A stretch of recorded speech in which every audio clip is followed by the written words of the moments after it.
Assalamualaikum warahmatullahi wabarakatuh.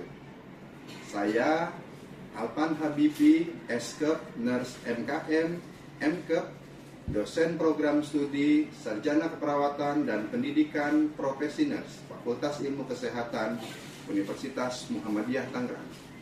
Pada kesempatan kali ini akan menjelaskan rancangan pembelajaran semester untuk mata kuliah keterampilan dalam keperawatan.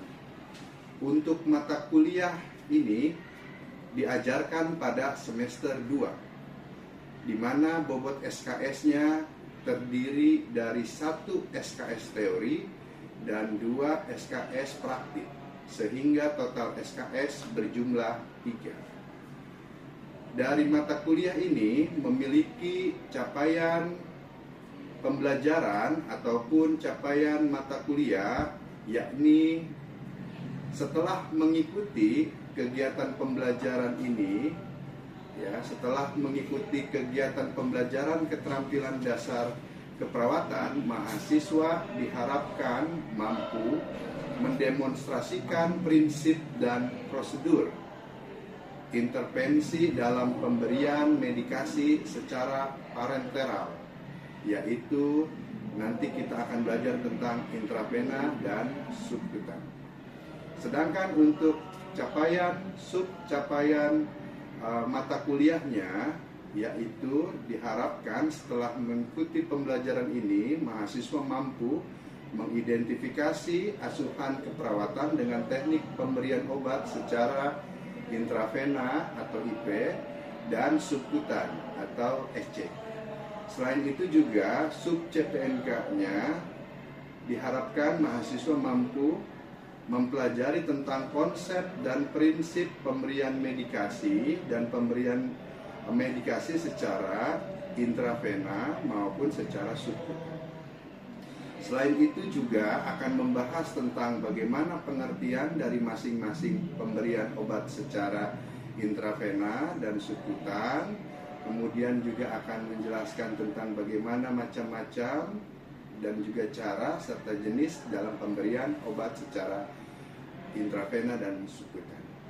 Selain itu juga pada capaian pembelajaran mata kuliah akan membahas atau mempraktikkan praktik keperawatan, teknik dan prosedur pelaksanaan praktik pemberian injeksi secara intravena dan subkutan.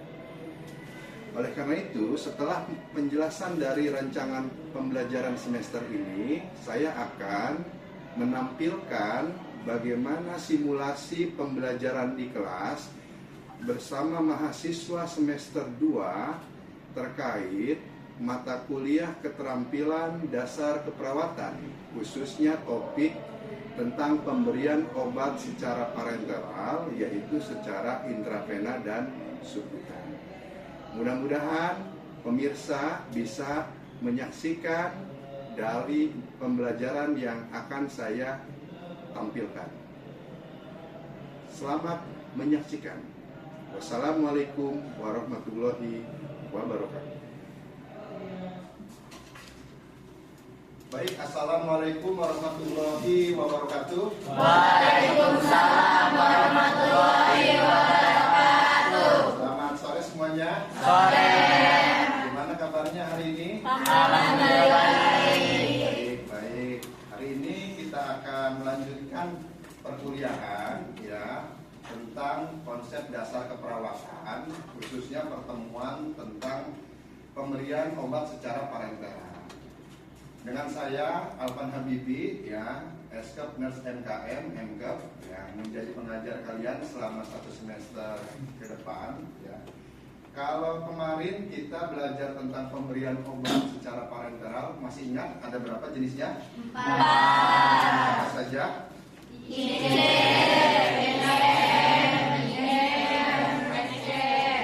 Kemarin kita sudah belajar tentang IC dan IM. IC berapa derajat penyuntikannya, masih ingat? 15 sampai 20 derajat. Kemudian kalau IM berapa? 90 derajat. Kalau IC squidnya berapa cc? 1.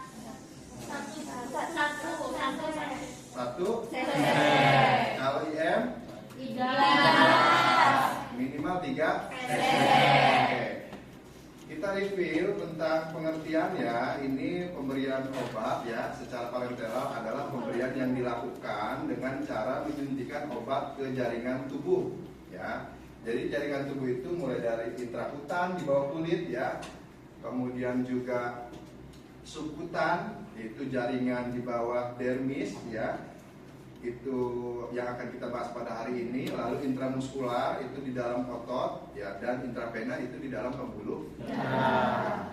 Nah, 4 itu. Nah, prinsip untuk pemberian obat seperti kemarin yang sudah diulas, masih ingat ya, ada 6 benar ya, plus 6 benar lagi, setidaknya benar pasien, benar obat, benar dosis, benar waktu, cara, dan benar. Jangan sampai benar pasien salah. Kita pastikan nama pasiennya, tanggal lahirnya, termasuk nomor rekam medisnya. Kita lihat di gelang tangan pasien ya. Kemudian benar obat, jangan sampai salah. Pastikan, double check dengan teman sejawat nih. Pastikan juga kadaluarsa obatnya, jangan sampai kadaluarsa. Benar dosis ya. Pada dosis ini pastikan gelembung-gelembung yang kita ambil pengambilan obat itu dikeluarkan. Jangan sampai gelembung mengurangi dosis obat.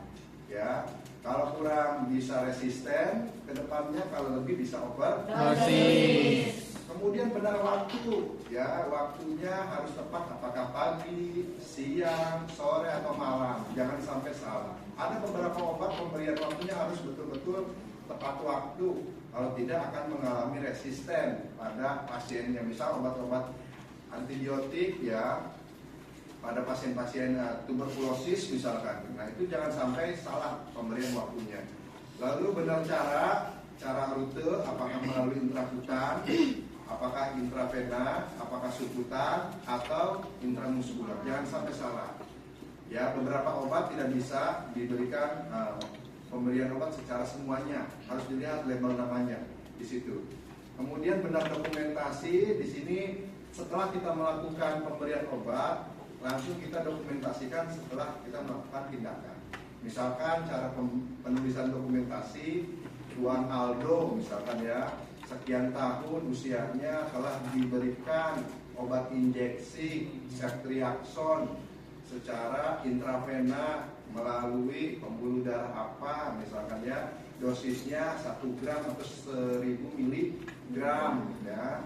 Kemudian waktunya kapan, tanggal kapan, bulannya, kemudian tahunnya ya. Kemudian evaluasinya bagaimana, secara subjektif maupun secara objektif. Dan ditambah dengan benar-benar lainnya. Benar evaluasi, kita evaluasi secara subjektif dan objektif. Kajiannya, reaksi dengan obat lain, jangan sampai ada reaksi ya, shock anafilaktik ya, karena obat. Reaksi terhadap makanan juga, jangan sampai ada obat-obat tertentu itu bertentangan dengan makanan. Kemudian hak klien untuk menolak ya, ini informed consent, persetujuan, pastikan pasiennya itu menyetujui untuk diberikan obat. Yang terakhir adalah pendidikan kesehatan perihal medikasi klien ya. Kita berikan edukasi dulu tentang bagaimana pemberian obat. Nah, ini jenis pemberian obat yang tadi kalian sebutkan yang sudah kita pahami bersama. Ada 4, mulai dari intrakutan, subkutan, intramuskular, dan intravena. Hari ini kita akan fokus kepada subkutan dan intravena. Ini juga jenis obat sediaan mulai dari yang ampul dan vial. Kalau ampul bukanya caranya gimana? Dipasangkan ya, pada bagian leher ya. Kadang ada yang bagian titiknya kita tekan, atau kalau tidak ada bagian titiknya semua area bisa kita tekan untuk dipatahkan. Kalau vial ini dibuka dan pengasnya, tutupnya ada aluminium foilnya, kemudian kita ambil menggunakan squid melalui karetnya. Nah, sekarang kita akan bahas yang pertama terkait dengan pemberian obat parenteral secara subkutan. Nah, secara pengertian, pemberian obat secara subkutan ini memberikan obat melalui suntikan di bawah kulit yang dilakukan pada lengan atas sebelah luar, ya, pada bagian luar daerah dada, dan di tempat lain yang dianggap perlu, misalkan abdomen, di bagian bokong atau di bagian paha, ya. Seperti pemberian insulin pada pasien-pasien diabetes mellitus. Nah, tujuannya agar obat yang diberikan dapat diserap lebih cepat. Sekarang saya tanya nih, kalau obat minum sama obat pemberian subkutan, cepatan mana reaksinya? Subkutan. Pemberian obat secara parenteral itu lebih cepat dibanding oral, ya. Nah, kemudian subkutan lokasi penyuntikannya juga banyak, ya, di beberapa lokasi. Di antaranya misalkan lengan atas sebelah luar sepertiga dari bahu. Nah, ini bahu kita, ya, ini siku kita ini, ya. Nah, sepertiga, ya, ini sepertiga, ini 2/3 dan ini 3/3. Nah, maka sepertiganya sekitar di sini, ya. Kalau Anda pernah mungkin disuntik dulu imunisasi BCG, nah kalau kemarin kita bahas intrakutan sama seperti situ. Jadi di area sini, ya, sepertiga atau 3 jari setelah bahu. Ya. Kemudian paha sebelah luar, sepertiga dari sendi panggul. Nah, seperti gambar yang ada di sini, ya. Nah, ini bagian paha, area yang bisa disuntik secara subkutan. Kemudian bagian perut, abdomen, ya, abdomen ini, ya, ini juga bisa menjadi lokasi yang area penyuntikan subkutan, ya. Kemudian untuk area skapula, nah skapula itu bagian sini, ya, sayap-sayap, sayap-sayap patah, ya, biasanya, ya, sayap-sayap di belakang. Tapi kalau untuk sendiri agak susah. Nah, ini bisa digunakan kalau semua terkena luka bakar.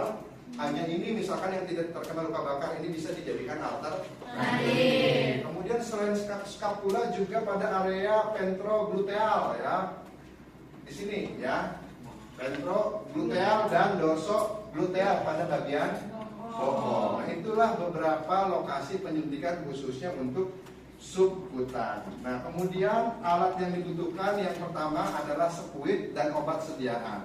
Kalau obatnya insulin, ya insulin berapa dosisnya. Spuitnya kira-kira kalau untuk subkutan berapa cc? 1 cc, ya. Kalaupun 3 cc, yang jelas untuk penyuntikannya itu, ya, 45 derajat. Kalau needle-nya itu yang 3 cc, jangan disemuakan masuk, ya, hanya setengahnya saja. Needle 23 atau needle 3 cc, kebayang kan pernah praktek, ya. Nah, kalau 1 cc needle-nya itu needle nomor 26 masuk semua dengan posisi berapa derajat? 45. Subkutan berapa derajat? 45. Nah, kemudian kom ini untuk naruh alkohol swab atau alkohol, ya, yang diberikan kapas, ya. Kemudian kapas alkohol kalau sekarang sudah digabung menjadi alkohol swab, lalu pakai instrumen untuk alat suntik yang sudah disediakan dan bengkok. Nah, cara kerjanya mulai dari tahap orientasi kita beri salam, assalamualaikum, begitu, ya. Kemudian juga panggil nama pasien, ya, dan kenalkan nama kita, ya. Lalu kita evaluasi, tanya kabar pasien, bagaimana kabarnya hari ini, dan validasi benar nggak pasiennya Tuan Aldo misalkan nih. Lihat gelang tangannya. Kemudian kita lakukan kontrak, mulai menjelaskan topik, akan memberikan tindakan subkutan, tujuannya misalkan sesuai dengan obat, ya. Kemudian waktunya sekitar 5 menit dan tempatnya di mana. Nah, prosedurnya dijelaskan dan pemberian obat, dan ditanya pasiennya sudah siap atau belum, dan ada yang ingin ditanyakan atau tidak. Nah, cara kerjanya mulai dari baca basmalah, cuci tangan, dan beri kesempatan untuk bertanya, ya. Tanyakan keluhan utama klien, pilih tempat penusukan, apakah 3 jari atau sepertiga dari bahu tadi, misalkan. Kemudian bantu klien untuk mendapatkan posisi yang nyaman, bisa polar atau semi polar, ya, atau supinasi terlentang. Yang jelas di sini dalam cara kerja prinsipnya penyuntikannya adalah sudutnya 45 derajat. Kalau misalkan di lengan dekat bahu kita gulung kalau kaliannya menggunakan lengan panjang. Ya. Kemudian ketika needle sudah masuk ke dalam jaringan subkutan, hal yang penting untuk dilakukan adalah melakukan penarikan shearing atau dengan cara aspirasi, ya. Tarik apakah ada darah atau tidak, ya. Kalau ada darah kira-kira dimasukkan tidak? Tidak, ya. Idealnya harus tidak ada darah. Nah, kemudian baca hamdalah kalau sudah selesai, dan tahap terminasi, evaluasi kegiatan kontrak yang akan datang, akhiri kegiatan, cuci tangan, dan dokumentasi. Ingat ya, pada pemberian obat subkutan ini prinsipnya adalah 45 derajat ya penyuntikannya, dan dilakukan asli sebelum obatnya dimasukkan. Kalau ada darah, stop dulu untuk pemberian, kita evaluasi, reposisi dulu ya, reposisi jarum suntiknya, baru kalau sudah tidak ada darah dimasukkan secara perlahan. Kemudian untuk selanjutnya intravena ya. Di sini lokasi penyuntikannya ya, diantaranya adalah pada lengan pena media kubiti, pena basilika, dan pena cephalika di dekat-dekat tangan ya. Kemudian pada tungkai juga ada pena sapena, dan pena leher pena jugularis ya. Pada kepala pena ya, dan frontalis, dan pena temporalis. Ingat, pemberian obat secara intravena itu melalui pembuluh darah. Ini lebih cepat dibandingkan intramuskular dan subkutan dan lainnya. Alat yang dibutuhkan ini lebih lengkap, ada handscoon, masker, bila perlu spuitnya berbagai jenis disiapkan, tapi mungkin lebih pada 3 cc atau lebih. Obat sesuai rencana pemberian, diperlukan juga perlak atau pengalas, lalu kapas alkohol ya, kapas alkohol, bak spuit, kemudian juga tourniquet untuk membendung agar pembuluh darahnya itu muncul. Ya, kemudian bengkok untuk membuang sampah bekas tindakan, dan plester serta baki pengalas. Nah, kemudian persiapan obat ini mulai dari membuka ampul atau vial tadi, ambil spuit, ya, kemudian jarum dipasang pada spuit. Lalu bila obat dari vial, maka spuit dimasuki udara, lalu dimasukkan dalam vial. Lalu isap obat sesuai dengan kebutuhan, kemudian buka jarum dan ganti yang baru, lalu diletakkan di dalam bak injeksi yang telah disediakan. Kemudian kembalikan sisa obat yang pada tempatnya, ditulis tanggal membuka vial, ampul, kemudian buang ampul kosong, vial dan kotoran lain ke dalam bengkok. Ya, ingat, sampah-sampah medis yang digunakan jangan dikembalikan ke bak injeksi, tapi dibuang ke bengkok. Nah, cara kerjanya sama, mulai dari tahap orientasi, ya, ada salam, evaluasi validasi, kemudian kontrak, dan jelaskan prosedur. Nah, intinya pada intravena penusukannya adalah sekitar posisi 45 derajat atau kurang, menyesuaikan pembuluh darah, ya, menyesuaikan pembuluh darah. Dan pastikan bahwa spuitnya itu ada darahnya. Namanya intravena pasti ada darahnya ya, ketika kita masukkan needle itu ke dalam pembuluh darah pasti ada darahnya ketika kita asli. Nah, kemudian selanjutnya terminasinya sama seperti SC, mulai dari evaluasi, kemudian kontrak yang akan datang mulai dari topik, misalkan ya, tujuan, waktu dan tempat, dan akhiri kegiatan dengan mencuci tangan dan mengucapkan hamdalah. Nah, kemudian bahaya-bahaya pemberian suntikan di sini kita harus perhatikan. Ada pasien yang alergi, ya ini yang harus diwaspadai. Jangan sampai ada yang terjadi alergi, misalkan menggigil, urtikaria, shock anafilaktik karena obat, kemudian juga kolaps dan lain-lain. Kemudian juga pada bekas suntikan dapat terjadi abses atau nekrotik kematian jaringan dan hematom, pembengkakan. Dapat juga menimbulkan kelumpuhan pada kesalahan penyuntikan karena posisi. Nah, itu beberapa pemberian obat secara parenteral, secara subkutan maupun secara intravena. Barangkali ada yang ingin ditanyakan, silakan. Ya, silakan sebutkan nama dan apa pertanyaannya. Nama saya Fadita, saya ingin bertanya apakah semua obat bisa diberikan kepada pasien secara IV dan SC, Pak? Oke, terima kasih ya untuk pertanyaannya yang sangat luar biasa dan bagus. Kenapa sih? Apakah obat bisa diberikan dengan melalui SC maupun IP gitu ya? Nah, kita harus pastikan dulu obatnya jenis apa. Lihat di dalam obat itu ada labelnya, ya, ada labelnya. Obat-obat tertentu bisa diberikan secara semua rute, tetapi ada obat-obat tertentu hanya bisa diberikan beberapa rute saja. Maka yang harus dipastikan, lihat dulu labelnya. Bisa tidak diberikan obat dengan semua rute. Kalau tidak bisa, jangan. Kita harus sesuai dengan rutenya pada label obat tersebut. Ya, jadi kesimpulan jawabannya adalah ya, harus pertama memastikan pada label obat. Ya, sehingga kita bisa menentukan obat ini bisa tidak dilakukan pemberian secara semua rute atau hanya beberapa rute. Selanjutnya ada lagi yang ingin ditanyakan, ya silakan terakhir ya. Izin bertanya, kenalkan nama saya Farah Firda. Saya ingin bertanya Pak, tadi kan penyuntikan NC kan harus dilakukan aspirasi terlebih dahulu ya Pak. Nah, jika ada darah itu teknik yang lebih detail itu bagaimana ya Pak? Oke, terima kasih ya pertanyaan. Jadi ini penting, pemberian obat secara FC itu prinsipnya kita aspirasi. Pastikan bahwa tidak ada darah pada needle atau suit kita. Kalau ada darah, kita hentikan dulu untuk pemberian. Kita reposisi. Bagaimana cara reposisinya? Nah, kita tarik dulu nih, ya. Kita masukkan 45 derajat ya. Kita tarik dulu, jangan sampai tercabut semua, tapi tarik sebagian, hampir mau tercabut, kemudian reposisi. Tetap posisi 45 derajat, tapi direposisi dengan menggeser. Kemudian kita masukkan kembali sesuai dengan derajat dan kedalamannya. Kalau kita lalu kita aspirasi kembali. Kalau sudah tidak ada, baru kita berikan obat secara perlahan. Seperti itu tekniknya. Kalau misalkan kita menemukan kasus ada darah. Begitu ya untuk pemberian obat secara parenteral, khususnya subkutan maupun intravena. Terima kasih barangkali atensinya pada sore hari ini ya. Mudah-mudahan apa yang saya berikan materi hari ini bisa bermanfaat. Amin. Dan selanjutnya juga kita akan lanjutkan pertemuan ini di laboratorium ya, untuk praktek bagaimana tata cara melakukan pemberian obat secara subkutan dan juga intravena.